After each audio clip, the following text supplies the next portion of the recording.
Contrairement à ce qui circule sur la toile, la gouverneure intérimaire de la province du Lualaba, Fifi Masuka, n'a jamais démissionné. Il s'agit plutôt d'une fake news. Entre-temps, le vice-premier ministre en charge de l'Intérieur a officiellement pris acte de la déchéance du gouverneur Théoungou Abidjé. Le vice-gouverneur Marc Malogo va assurer l'intérim jusqu'à l'élection du nouveau gouverneur.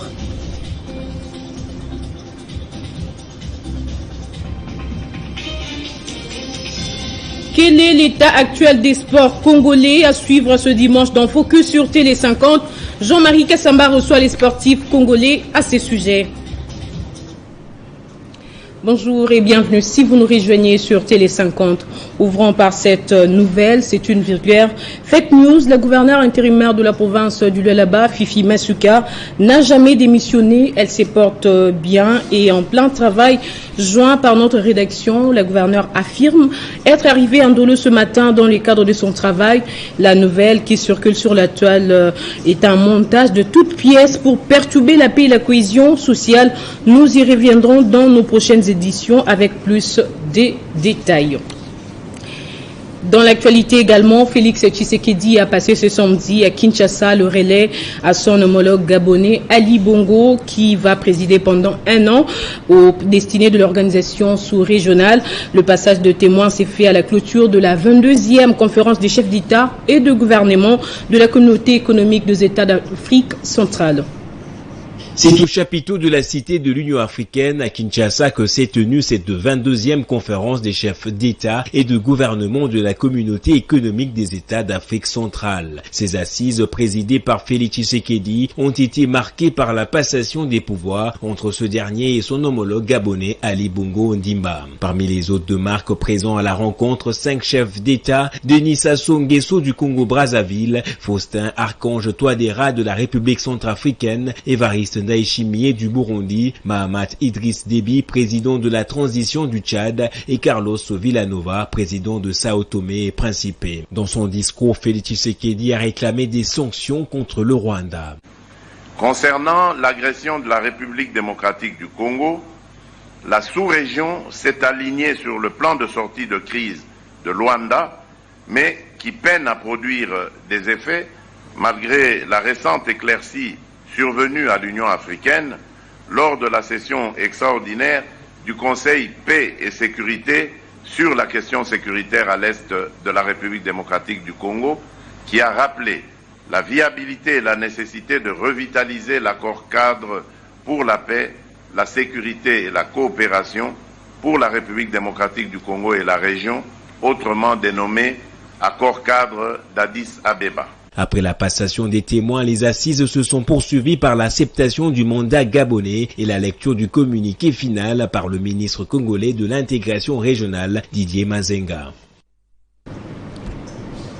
Le vice-premier ministre en charge des affaires étrangères, Christophe Lutundula, est revenu sur la situation des Congolais vivant en Tunisie. Il s'observe depuis quelques jours des actes de xénophobie depuis les discours controversés du président tunisien Kaïs Saïed, qui a suscité plusieurs polémiques. Selon lui, les Congolais sont en situation régulière. Suivez. Bien. On y va. La Tunisie. J'ai été informé par certains compatriotes, en dehors des médias sociaux, qui m'ont appelé personnellement. Hier, vous l'avez vu à la télévision, j'ai reçu l'ambassadeur de la Tunisie pour que nous ayons de la clarification là-dessus. Vous avez suivi son interview. Primo, il a dit que les Congolais n'étaient pas concernés. Il a dit que 99% de Congolais qui sont en Tunisie sont dans la situation régulière. Mais je ne suis pas limité à ça. J'ai écrit à notre mission diplomatique, et j'ai rectifié, il y en a qui ont écrit depuis plus d'une année qu'il n'y a pas d'ambassadeur, c'est faux. La dame qui était ambassadeur là-bas venait d'être nommée pour l'Espagne il y a quelques mois, et ceux qui connaissent la matière savent que pour nommer un ambassadeur, il y a toute une procédure, demande d'agrément, et on nous répond. Certains pays prennent beaucoup de temps, mais j'ai parlé avec l'ambassadeur aussi de cette question pour qu'on nous réponde rapidement. Mais il y a une mission diplomatique avec des diplomates qui remplissent toutes les fonctions qu'il faut. Le VPM de l'Intérieur, Daniel Asselo, a pris acte de la déchéance du gouverneur du Sud Kivu, Teungwabidje Kasi. C'est en tout cas ce qu'on peut lire dans un message télégramme daté du 24 février courant et dont une copie a été consultée par KT.CD. Dans ce document officiel, le ministre de l'Intérieur désigne le vice-gouverneur Marc Malogo comme gouverneur d'intérim jusqu'à l'élection du gouverneur. Il faut dire que c'est depuis le 24 novembre 2022 que le gouverneur Teungwabidje et tout son gouvernement sont tombés sous les coups d'une motion de censure votée par l'Assemblée provinciale du Sud Kivu. Malgré ce vote, Teungwabidje n'a jamais accepté de quitter le fauteuil. Il a continué à exercer comme gouverneur jusqu'à ces jours. Et puis, le ministre de l'Agriculture, Désiré Ndinga, a lancé la campagne de la récolte des 500 hectares de maïs Mongata, produit par la société AMS Agro, présidée par Hamida Chatur. L'initiative vise à lutter contre la faim et à réduire le taux de chômage en République démocratique du Congo. C'est le ministre national de l'Agriculture qui a donné le go à bord de la moissonneuse du lancement de la campagne de la récolte de plus de 500 hectares de maïs représentant 6 tonnes par hectare produits localement par la société AMS Agro SARL présidée par Madame Hamida Chatur Kamere. Pour Désiré Ndinga, cette initiative s'inscrit en droite ligne de la vision du chef de l'État qui veut que le sol prenne sa revanche sur le sous-sol. Nous allons être ensemble comme on a commencé la chose ensemble. Nous allons trouver les moyens de distribuer les récoltes en maïs comme en manioc. Cette première phase de la récolte concerne, dans un premier temps, la farine de maïs. La prochaine interviendra dans 10 mois et concernera le manioc, précise la présidente de la société AMS Agro, Hamida Chatur. La suite de l'intérêt particulier au quotidien que porte le président de la République, son Excellence Félix Antoine Tshisekedi Tshilombo, pour la transformation agricole, nanti d'une expérience avérée de plusieurs années dans le domaine agricole, nous avons opté de nous investir à la recherche de solutions et participer ainsi à la vision du chef de l'État.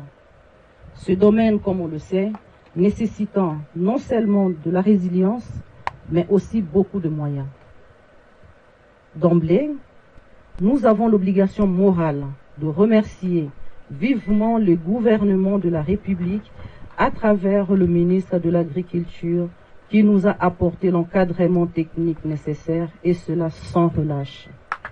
Pour Didier Kamere, directeur général de AMS Agro, cette initiative tombe à point nommé car il faut manger congolais et lutter contre la faim. Ce projet a été réalisé grâce à l'accompagnement de la banque Equity BCDC à travers son partenariat avec la société AMS Agro SARL. Amélioration des conditions sociales des médecins, dossier transport, logement et l'alignement à la prime des risques étaient au cœur d'une réunion importante entre le banc gouvernemental et les délégations syndicales du secteur de la santé. Au terme de ces échanges, le gouvernement et ses interlocuteurs ont pu convenir sur des options pratiques qui seront prises en tenant compte de l'environnement et de la situation économique actuelle du pays. Le ministre de la Santé publique, Hygiène et Prévention, Dr Jean-Jacques Mbungani, a coprésidé avec son collègue du budget une réunion interministérielle avec le banc syndical du secteur de la santé en République démocratique du Congo le samedi 25 février 2023 au ministère du budget à l'immeuble Intelligent à Kinshasa. Le syndicat de médecins du Congo et le collectif de médecins non primés sont les principales organisations syndicales qui ont représenté les professionnels de santé à cette rencontre. À l'instar du ministère de la Santé publique, les bancs gouvernementaux a été représenté par les ministres d'État chargés du budget ainsi que le représentant des ministères des Finances et de la fonction publique. Cette réunion a essentiellement porté sur les avantages sociaux de médecins, infirmiers et autres personnels de santé œuvrant dans les secteurs publics. Leurs excellences ont reçu ici la coordination des syndicats du secteur de la santé publique qui sont venus dans la suite logique des entretiens qui ont été tenus au niveau du secteur entre le banc syndical et le ministre sectoriel pour parler justement de la poursuite de la mise en œuvre des engagements pris par le gouvernement de la République, engagements qui ont été rappelés, reconnus par le Conseil des ministres qui a instruit qu'ils puissent y avoir des entretiens directs entre le banc syndical et le banc gouvernemental pour trouver les solutions idoines aux problèmes posés par les agents du secteur. L'objectif de ces assises était de trouver un consensus entre les deux parties afin d'apporter une amélioration sur la rémunération du deuxième trimestre et répondre aux revendications des professionnels de santé en général. Au terme de leurs échanges, le gouvernement et ses interlocuteurs ont pu convenir sur les options pratiques qui seront prises en tenant compte de l'environnement de la situation économique actuelle du pays. C'est la deuxième fois que les parties prenantes au processus électoral en cours critiquent l'opération d'enrôlement des électeurs. Après la société civile, l'Église catholique Martin Fayoulou, récemment, Ensemble pour la République de Moïse Katumbi, tous dénoncent la présence des cartes d'électeurs entre les mains de particuliers. Ces personnalités et organisations sont favorables à la mise en place d'une mission d'enquête indépendante. La crédibilité du processus électoral est de plus en plus mise à mal depuis le début de l'opération d'enrôlement des électeurs. Les failles et les couacs semblent se répéter, les mêmes déplorés dans la première ère opérationnelle sont les mêmes que décrits maintenant les parties prenantes dans les deux autres ères opérationnelles. Dans le Haut-Katanga, la société civile a très récemment dénoncé les dysfonctionnements de plus de 120 machines, alors que le parti de Moïse Katumbi protestait contre la politisation de plusieurs centres en faveur de certains partis politiques au pouvoir. L'Ensemble pour la République a aussi dénoncé le nombre élevé des kits d'enrôlement injustifiés dans l'espace Grand Kasaï. Pour le parti, cela laisse entrevoir une tentative de gonfler insidieusement le nombre d'électeurs pour plus de sièges dans cet espace au détriment des autres aires géographiques.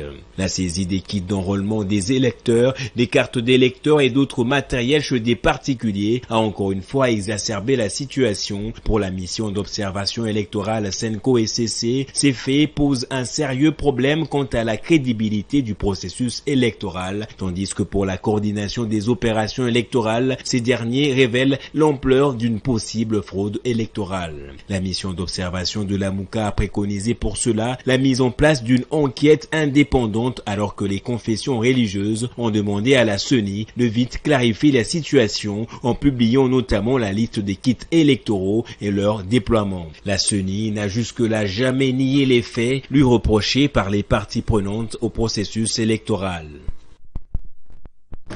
À l'initiative de la Fédération des entreprises du Congo, le président, le procureur général près la Cour de cassation, Firmin Vondé Vambou, a échangé avec le président de la FEC, Albert Yuma, sur l'amélioration du climat des affaires en République démocratique du Congo. Dans son volet sécurité juridique et judiciaire, les deux parties ont harmonisé le vue quant aux questions fiscales, non fiscales et douanières. Suite à l'instruction prise en date du 23 janvier 2023 par les procureurs près la Cour de cassation, Firmin Vondé Mambou, sur la responsabilité des faits avérés de fraude fiscale et sur l'interdiction aux magistrats du ministère public de se saisir des matières fiscales, douanières et non fiscales, sans la réquisition des régies financières, la Fédération des entreprises du Congo, de par son président Albert Yuma, à la tête d'une délégation, a sollicité une rencontre avec le procureur en vue d'échanger sur l'amélioration du climat des affaires dans le volet de la sécurité juridique et judiciaire. La FEC avait applaudi cette instruction et vous vous souviendrez même que lors de l'échange de vœux en présence du chef de l'État, j'avais en tout cas félicité cette initiative. Et le chef de l'État lui-même, je crois, avait parlé aussi de l'importance de la sécurité juridique et judiciaire. Albert Yuma dit en outre venu chercher la protection du procureur général près la Cour de cassation, Firmin Vondé Mambou, dans une sorte de collaboration objective. Nous sommes victimes, et ce n'est pas une accusation, c'est une réalité, d'interférence de la magistrature sur des matières parfois qui ne les concernent pas.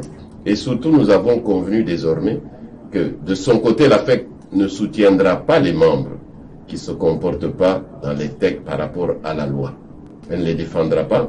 Et de son côté, lui nous a garanti que les magistrats qui iront en dehors de son instruction seront aussi sanctionnés. De ces échanges fructueux entre ces deux parties est sortie la projection dans les prochains jours d'une table ronde entre la magistrature et les patronats congolais pour garantir l'amélioration du climat des affaires, gage du développement socio-économique de la RDC.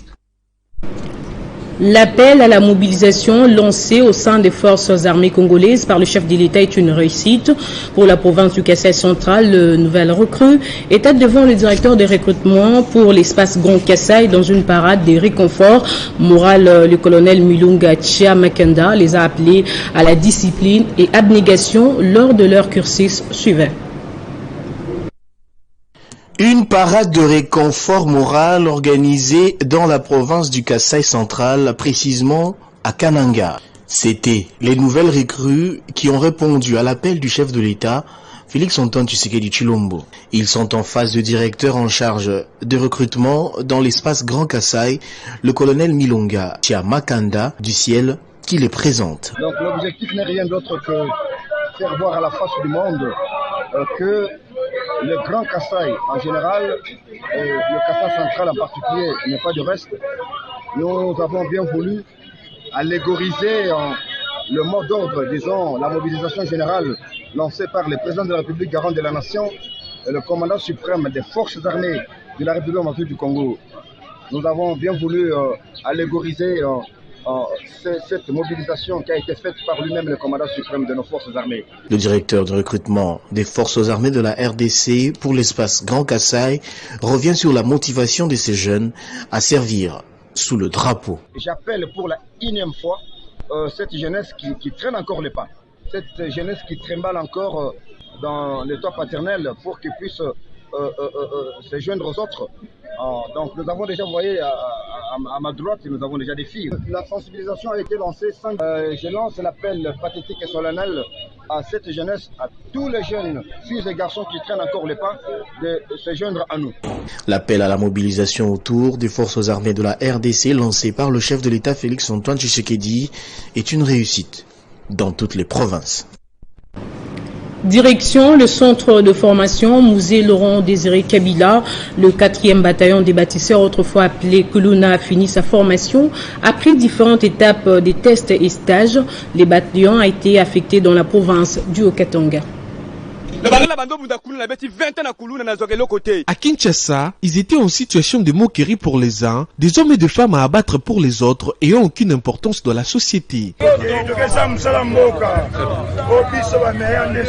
Grâce au service national et la détermination du général-major Jean-Pierre Kassongo Kabouik, la politique du chef de l'État, Félix-Antoine Tshisekedi, sur l'encadrement des jeunes s'est matérialisée.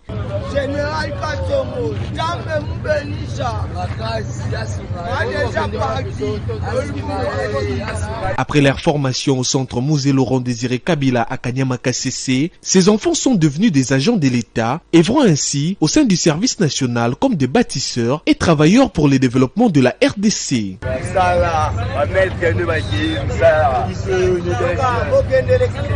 Nous sommes à Kanyama-Kassese où le 4e bataillon a fini la formation après la période d'essai et acquisition de matricules comme agents du service national à part entier, et c'est l'heure de l'affectation où ils sont envoyés dans le Haut-Katanga pour travailler dans différents centres du service national et dans d'autres bataillons où ils seront envoyés dans différents centres du service national et dans d'autres provinces selon l'agenda de cette structure d'appui au développement de la RDC.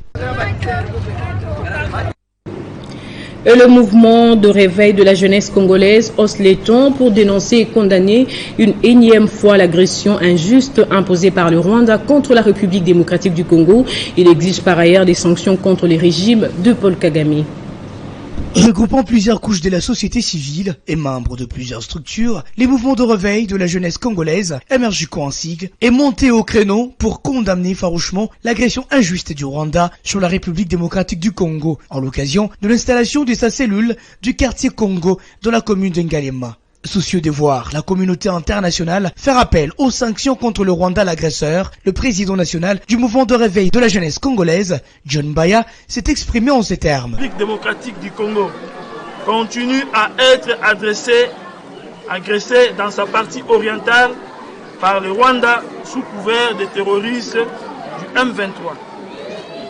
C'est ici le lieu de dénoncer cette énième agression du Rwanda en demandant à l'ONU, à l'Union africaine, à l'Union européenne, la SADC, la CEAC, la Communauté des États de l'Afrique de l'Est, en sigle EAC, et aux partenaires bi- et multilatéraux de la RD Congo de condamner le Rwanda et de les sanctionner conformément à la charte de l'ONU et autres instruments juridiques internationaux pour agression. L'occasion faisant le larron, les jeunes venus de différents coins de la capitale ont associé leur voix à celle du MRJCO en vue d'atteindre l'Union africaine et d'autres instances pour mettre fin au massacre que vivent les Congolais de la partie Est. Triste nouvelle dans ces journaux, c'est dimanche que la dépouille mortelle du sénateur Rémi Namango Kaloulou va quitter Kinshasa pour Bukavu au sud Kivu, où il sera conduit en sa dernière demeure dans son village natal de Kaziba. Vendredi 24 février, les derniers hommages lui ont été rendus au cours d'une cérémonie d'oraison funèbre à l'hôpital du cinquantenaire de Kinshasa. C'était dans une douleur et tristesse immense que les membres de la famille, les amis, les communautés ainsi que l'Église du Christ au Congo qui auront dit les derniers hommages à travers la cérémonie des dépôts des gerbes et des fleurs comme signe d'amour et de compassion à l'Église disparue, le sénateur Rémi Namagabo Kaloulou. Plusieurs personnalités ont salué la mémoire de Rémi Namagabo Kaloulou, dont Katitima Basenkezi, qui aussi a déposé ce gerbe de fleurs devant le cercueil de ses dignes fils et sénateur originaire du Sud Kivu. Quelques témoignages à nos suivis. Les autres des sons vivants. Papa avait ce don de tisser des amitiés, mais je vous rassure que c'est au-delà de ce que je m'imaginais. Perdre son père, c'est perdre une partie de soi. Quelqu'un qui a toujours été là pour nous, pour les meilleurs et pour les pires. Tu étais un homme incroyable, dévoué et là pour tout le monde. Nous savons que tu veilles toujours sur nous et tu veilleras toujours sur nous de là où tu es. Adieu. Merci beaucoup, papa. Rémi Kaloulou Namango est un homme de noblesse, un homme d'honneur, mais surtout un homme de fraternité. Cet ancien conseiller du ministère national d'emploi et du prévoyance sociale du portefeuille et sénateur de 2011 à 2019 et également Ferva Chrétien sera enterré dans son village natal à Kaziba dans la province du Sud Kivu. En sport, pour finir, le directeur général de l'Espace 50, Jean-Marie Kassamba, reçoit les sportifs congolais dans votre émission Focus tout à l'heure à 14h. L'état actuel des sports congolais sera au menu des échanges. Ce journal est terminé, place au rappel des titres à présent. Contrairement à ce qui circule sur la toile, la gouverneure intérimaire de la province du Lualaba, Fifi Masuka, n'a jamais démissionné. Il s'agit plutôt d'une fake news vulgaire. Entre-temps, le vice-premier ministre en charge de l'Intérieur a officiellement pris acte de la déchéance du gouverneur Théo Ngouabidje. Le vice-gouverneur Marc Malogo va assurer l'intérim jusqu'à l'élection du nouveau gouverneur. Quel est l'état actuel des sports congolais à suivre ce dimanche dans Focus sur Télé 50? Jean-Marie Kassamba reçoit les sportifs congolais à ce sujet. Merci à tous de votre fidélité à Télé 50 à 14h. Retrouvez Focus avec Jean-Marie Kassamba.